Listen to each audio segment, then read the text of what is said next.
উত্তর দিনাজপুর জেলার রায়গঞ্জে গ্রামীণ টোটো নিষিদ্ধ হলো শহর এলাকায়। টোটো চালকদের বিক্ষোভে উত্তাল হয়ে উঠল রায়গঞ্জ।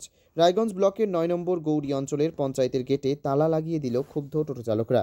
রাস্তা অবরোধ করে বিক্ষোভে উত্তাল হয়ে উঠল গ্রামীণ মানুষ। উল্লেখ্য, সম্প্রতি রায়গঞ্জ পৌর প্রশাসন এক নির্দেশ জারি করে গ্রামীণ টোটো শহরে ঢোকা নিষিদ্ধ ঘোষণা করেছে। যানজট নিয়ন্ত্রণ করতে শহরের টোটোকেও রঙে রঙে বিভক্ত করে আংশিক নিষিদ্ধ করেছে শহরে চলাচলের ক্ষেত্রে। এতে ক্ষুব্ধ হয়ে উঠেছে সমস্ত স্তরের টোটো চালকরা। গ্রাম ও শহরের বিভেদ সৃষ্টি করায় ক্ষুব্ধ হয়ে উঠেছে গ্রামীণ মানুষরাও। পঞ্চায়েতের গেটে তালা ঝুলিয়ে বিক্ষোভে সামিল করেছে রাস্তা অবরোধ। এদিন গ্রামীণ টোটো চালকরা হুমকি দিয়েছে, তাদের যদি শহরে প্রবেশ করতে না দেওয়া হয় তবে শহরের মানুষকেও তারা গ্রামে কোনো কাজ করতে যেতে দেবেন না। স্কুল, ব্যাংক সহ অন্যান্য অফিসও অচল করে দেবেন। খবর পেয়ে দ্রুত ঘটনাস্থলে পৌঁছায় রায়গঞ্জ থানার পুলিশ প্রশাসন। আলোচনার আশ্বাস দিয়ে অবরোধ মুক্ত করে রাস্তা এবং তালা খুলে দেয় পঞ্চায়েতের গেটের। এ বিষয়ে কি বলছেন রায়গঞ্জের ৯ নম্বর গৌরী পঞ্চায়েতের প্রধান রুমা পারভিন, শুনে নেওয়া যাক। রাখা না হয় তাহলে ব্যাংক থেকে আরম্ভ করে স্কুল থেকে আরম্ভ করে সমস্ত কিছু এরা বন্ধ করে দেবে। যে কারণ এই সমস্ত স্কুল এবং ব্যাংকে বেশিরভাগ শহরের লোক এসে চাকরি করে, সুতরাং তাদেরকে এখানে ঢুকতে দেবে না। সেক্ষেত্রে কি ভূমিকা হবে? তাহলে গ্রামের ছেলে মেয়েরা ইউনিভার্সিটি যাবে না, তাহলে গ্রামের ছেলেরা তাহলে শহরে যাবেই না, পড়াশোনা করতেও যাবে না, আর শহর থেকে কেউ চাকরি করতে আসবে না। আমরা সম্পূর্ণ বিষয়টা প্রশাসনকে জানাবো, তারা এবার যে ব্যবস্থা নেয় সেটা নিচ্ছে ডিসিশন। আজকে যে হয়নি, আজকে যে আমরা যেটা দেখলাম যে পঞ্চায়েত ঘেরাও করেছে, পঞ্চায়েতের গেটে তালা মারা হয়েছে, এই বিষয়ে আপনি কি বলবেন?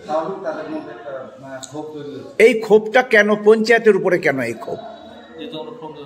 যেহেতু আমরা ফর্ম নেওয়ার জন্য আজ আসতে বলছিলাম, মাইকিং করছিলাম টোটোতে, সেজন্য ফর্ম নেওয়ার জন্য আসছে, রেজিস্ট্রেশনের জন্য। রেজিস্ট্রেশনের জন্য ওরা ফর্ম নেবে না, রেজিস্ট্রেশনও করাবো, ওনাদের এটাই বক্তব্য। না, আপনারা কি সেই ফর্ম ফিল আপের মধ্যে কত মানে তাদেরকে কোনো রুট বেঁধে দেওয়ার কথা ভেবেছেন? পঞ্চায়েত থেকে সেরকম কথা হয়নি। পঞ্চায়েতের টোটো পুরসভাতেও যেতে পারে, সেরকম কোনো বলেছিলাম কথাটা। ওনারা এখন করতে চাইছে না, টোটো চালকগুলা ফর্ম নেবে না, রেজিস্ট্রেশন করাতে চাইছে না। ওনারা পথ অবরোধ করেছেন, বলছে যে আমরা ফর্ম নেবো না, আমরা রেজিস্ট্রেশন করাবো না।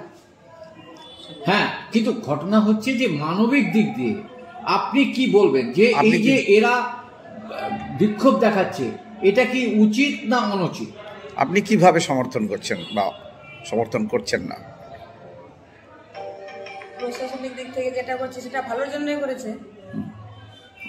না, এই যে এরা প্রত্যেকেই বেশিরভাগ টোটো আপনার বন্ধন থেকে লোন নিয়ে তারা এই টোটো কিনেছে। তাদের বক্তব্য যে যদি আমাদের শহরে ঢুকতে না দেয়, আমরা গ্রামে ক পয়সা রোজগার করবো, কিভাবে আমাদের সংসার চলবে? সেই ক্ষেত্রে কি বলবেন আপনি? কি ঊর্ধ্বতন কর্তৃপক্ষের সঙ্গে কথা? আমরা চাই সবকিছু যেন সমাধানটা হয়ে যায়, এটাই। না, এই যে শহর এবং গ্রামের যে একটা ভেদাভেদ করা হয়েছে, যে গ্রামের টোটো শহরে যাবে না, শহরের টোটো তাহলে গ্রামে আসবে না, তাহলে এই যে শহর এবং গ্রামের মানুষের মধ্যে একটা ভেদ সৃষ্টি করা হয়েছে, এইটাকে আপনি কি চোখে দেখছেন? একজন পঞ্চায়েত প্রধান হিসাবে আপনার কি বক্তব্য? ভেদাভেদ না রাখাটাই ভালো, আমার মনে হচ্ছে এরকম ভেদাভেদ না করলেই ভালো। আচ্ছা, অন্যদিকে যে এই যে যানজট যেটা সৃষ্টি হয়েছে, প্রচুর সংখ্যক টোটো, এত রিক্সা কোনোদিন ছিল না রায়গঞ্জ।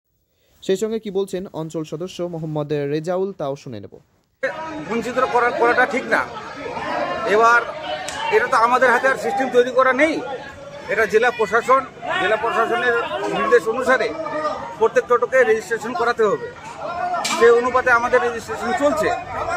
এবার যাদের বিক্ষোভ, তাদের বিক্ষোভকে মান্যতা দিচ্ছি আমরা, যে গ্রামের টোটো কেন শহরে যেতে পারবে না। কিন্তু এতটা তো আমাদের হাতে আইন নেই যে আমরা বলবো কিনা জোর জবরদস্তি ঢুকতে দিতে হবে। জেলা প্রশাসন যেভাবে আমাদের নির্দেশ দিবে আমাদের সেভাবে কাজ করতে হবে। কিন্তু বেশ কিছু টোটো যারা যেহেতু কি বললাম একটা কথা, জেলা প্রশাসনের ব্যাপার, আমরা তো এত বড় স্টেপ নিতে পারি না। আমরা একটা জিনিস চাইবো যে গ্রামের মানুষ টোটো চালিয়ে খাচ্ছে, আজকে বিভিন্ন অসহায় ছেলেপেলে টোটো নিয়ে সংসার চালাচ্ছে, তাদেরকে এভাবে বঞ্চিত করাটা ঠিক না। আমরাও তাদের পক্ষে, কিন্তু দাদা আইন বলে তো কোনো জিনিস আছে, আইনের ঊর্ধ্বে তো আমরা কিছু বলতে পারছি না। আজকে এদের বিক্ষোভ খুবই, আমরাও মান্যতা দিচ্ছি যে এদের বিক্ষোভ হয়েছে, এদের পেটে লাথি পড়ছে। আমরাও চাইবো যে প্রশাসন একটা সিস্টেম অনুযায়ী, যখন টানা রিক্সা চলতো তখন রিক্সার একটা স্ট্যান্ড থাকতো এবং একটা শৃঙ্খলা ছিল যে স্ট্যান্ডে বিভিন্ন এলাকার জন্য বরাদ্দ ছিল, যে স্ট্যান্ডগুলো থেকে এইসব এলাকার যাত্রী পাওয়া যাবে, এইসব এলাকার রিক্সা এইসব এলাকায় যাবে, এভাবে ভাগ ছিল, যেটা দীর্ঘদিন ধরে সেসব নষ্ট হয়ে গেছে। কোনো রেড কার্ডও যেমন নেই, কোনো রেড চার্ট নেই, সেরকম কোনো নির্দিষ্ট স্ট্যান্ড নেই, যার জন্যই টোটো মানে শহরের পথে পথে বিভিন্ন জায়গায় ঘুরে বেড়াচ্ছে। এইটা নির্দিষ্টভাবে কেন মেনটেন করা হচ্ছে না, কেন তাদেরকে স্ট্যান্ড করে দেওয়া হয়নি, এ ব্যাপারে কি বলবেন আপনি? এই ব্যাপারে আমি একটাই কথা বলবো, যেহেতু আমার এই সিস্টেমটা জানা নেই, আমি একটাই কথা বলবো, আমাদের গৌরীগ্রাম পঞ্চায়েতের পক্ষ থেকে আমরা জেলা প্রশাসন এবং আমাদের পৌর আধিকারিক এবং আমাদের সম্মানীয় বিধায়ক এনাদের সাথে আলোচনা করার পরই আমরা হয়তো কোনো কথা বলতে পারবো যে কোথায় স্টপেজ করবে বা কোথায় একটা জায়গা নির্ধারিত করবে যে এইসব জায়গার মধ্যে, এই এরিয়ার মধ্যে টোটোওয়ালা যেতে পারবে, বা গ্রামের যারা আমাদের গ্রামের লোক শহরে যায়, শহর থেকে আবার যে ব্যাক হবে, যে একটা স্ট্যান্ড হলে ওখান থেকে আসতে পারবে। আমরা একটা কথা বলবো, আমরা কোনোদিনও শুনিনি গ্রাম আর শহরের ভেদাভেদ। এই গ্রাম শহরের যে ভেদাভেদ করা হচ্ছে, গ্রামের টোটো শহরের টোটো, শহরের টোটো গ্রামের টোটো, তাহলে শহরের মানুষ গ্রামের মানুষ, শহরের চাকুরি গ্রামের চাকুরি, এই ভেদাভেদকে কি চোখে দেখছেন আপনি? না, এটা তো একদম খুবই মানে দুঃখজনক ঘটনা যে শহর আর গ্রামকে একটা আলাদাভাবে ভাগ করা হচ্ছে, যে শহরের টোটো আর গ্রামের টোটো। আজকে যখন যাত্রী বাহিনী হয়, সে শহর আর কিন্তু গ্রাম দেখে না, গ্রামের মানুষ শহরে যায়। শহরের যারা আমাদের বিভিন্ন শিক্ষার্থীরা আছে যারা, তারা আমাদের গ্রামের স্কুল দপ্তরে আসে বা বিভিন্ন ব্যাংকে আসে বা মনে করে হেলথ সেন্টারে আসে, তাহলে তো এখানে যদি এইভাবে ভাগ করা হয় তাহলে শহরের মানুষ কিভাবে গ্রামে আসবে? এটাই আমরা চাই, দ্রুত এটা একটা সমাধান হোক, এটাই শুধু বলবো। তবে রায়গঞ্জ শহরে অতিরিক্ত টোটো চলার কারণে যেমন হয়েছে যানজট, তেমনি সাধারণ মানুষের চলাচল বিপর্যস্ত হয়ে পড়েছে। অবিলম্বে টোটো চলাচলের রাস্তা নিয়ন্ত্রণ না করলে ভয়ানক পরিস্থিতির সৃষ্টি হবে বলে আশঙ্কা বুদ্ধিজীবী মহলের। নির্দিষ্ট স্ট্যান্ড তৈরি করা, চালকদের গাইড ম্যাপ তৈরি করে দেওয়া এবং পুরসভা কর্তৃক রাস্তা অনুযায়ী ভাড়ার ন্যায্য তালিকা তৈরি করে দেওয়া উচিত অবিলম্বে। উত্তর দিনাজপুরের রায়গঞ্জের গৌরী গ্রাম পঞ্চায়েত ঘুরে বিশেষ প্রতিনিধির report, Times 14 Bangla. Personal loan মাত্র 2 দিনে ঋণ মিলবে 5,000 টাকা থেকে শুরু করে 50 লক্ষ টাকা পর্যন্ত। ঋণ পরিশোধের সময়সীমা 1 বছর থেকে শুরু করে 6 বছর পর্যন্ত। যে কোনো সরকারি বেসরকারি প্রতিষ্ঠান থেকে ঋণ পাওয়া যাবে। চাকরিজীবীরা তো বটেই, ব্যবসায়ীরাও ঋণ গ্রহণ করতে পারেন। ঋণদানের জন্য ইতিমধ্যে একটি স্বয়ংসম্পূর্ণ কার্যালয়ের উদ্বোধন হয়েছে রায়গঞ্জের কর্ণজোড়ায়, যেখান থেকে একাধিক রাষ্ট্রায়ত্ত ব্যাংক ছাড়াও নামি দামি কোম্পানি থেকে আকর্ষণীয় সুদে সহজ শর্তে ন্যূনতম ডকুমেন্ট জমা দিয়ে ঋণ মিলছে।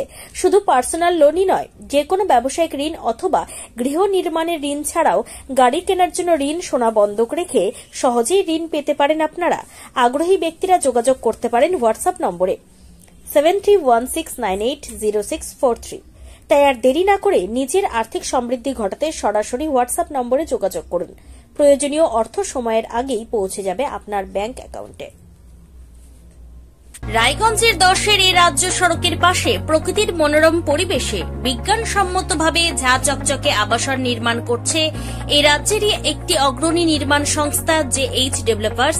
পাশাপাশি তারা এই প্রকল্পটির নাম রেখেছেন JH গ্রিন, যাদের catch line nature inspired homes, যার বাংলায় তর্জমা করলে দাঁড়ায় প্রকৃতি অনুপ্রাণিত বাড়ি। সকালে ঘুম থেকে উঠেই বাসিন্দারা দেখতে পাবেন পূর্ব দিকে সূর্যোদয়। চারপাশের সবুজ গাছপালা, পাখির কলতানে ঘুম ভাঙবে আবাসনের বাসিন্দাদের। পাশেই রয়েছে উত্তর দিনাজপুরের অফিসপাড়া রায়গঞ্জের কর্ণজোড়া। হাঁটা পথে দ্বাদশ শ্রেণী পর্যন্ত 3টি নামী উচ্চ মাধ্যমিক বিদ্যালয়, একটি বেসরকারি হাসপাতাল ও সরকারি উপস্বাস্থ্য কেন্দ্র, 15 ঘন্টা অটো, টোটো সহ যানবাহন পরিষেবা, একাধিক খাবারের দোকান, হোটেল, ঢিলছড়া দূরত্বে পুলিশ ফাঁড়ি, 2টি ব্যাংক। এক কথায় সামাজিক পরিবেশও অতুলনীয় এবং নিরাপদ। ফ্ল্যাট বুক করতে রয়েছে ব্যাংক ঋণের সুবিধা। ফ্ল্যাট বুক করলেই সোনা ফ্রি।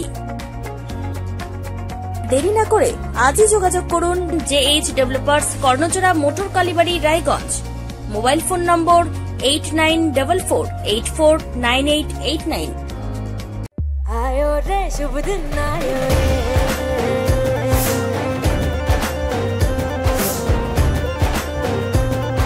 शुभ दिन आयो मन ने भायो, नयो नयो सो रंग ले आयो, होठों पे मुस्कान गुलाबी, আপনি কি কিডনির রোগে ভুগছেন? তাহলে আর দেরি না করে আজই আসুন আপনার এলাকার একমাত্র বিশ্বস্ত প্রতিষ্ঠান জীবন রেখাতে। এখানে বিশেষজ্ঞ নেফ্রোলজিস্ট ডাক্তাররা লেজার ট্রিটমেন্টের মাধ্যমে রোগীদের সমস্ত ধরনের কিডনির এবং প্রোস্টেটেটের অপারেশন করে থাকেন। রোগী দেখছেন nephrologist doctor Arkaprava Chakraborty, SSKM hospital, Kolkata. Doctor Sunil Kumar, Apollo hospital, Kolkata. Doctor Pinaki Mukherjee, NRS hospital, Kolkata. এছাড়াও এখানে প্রতিদিন অপারেশন করছেন ও বহির্বিভাগের রোগী দেখছেন ইউরোসার্জন ডক্টর আতার কাশিম, PG হসপিটাল, কলকাতা। তাছাড়াও এখানে স্বাস্থ্যসাথী কার্ড ও ওয়েস্ট বেঙ্গল হেলথ স্কিমের সুবিধা রয়েছে। আমাদের ঠিকানা রায়গঞ্জ, উকিলপাড়া।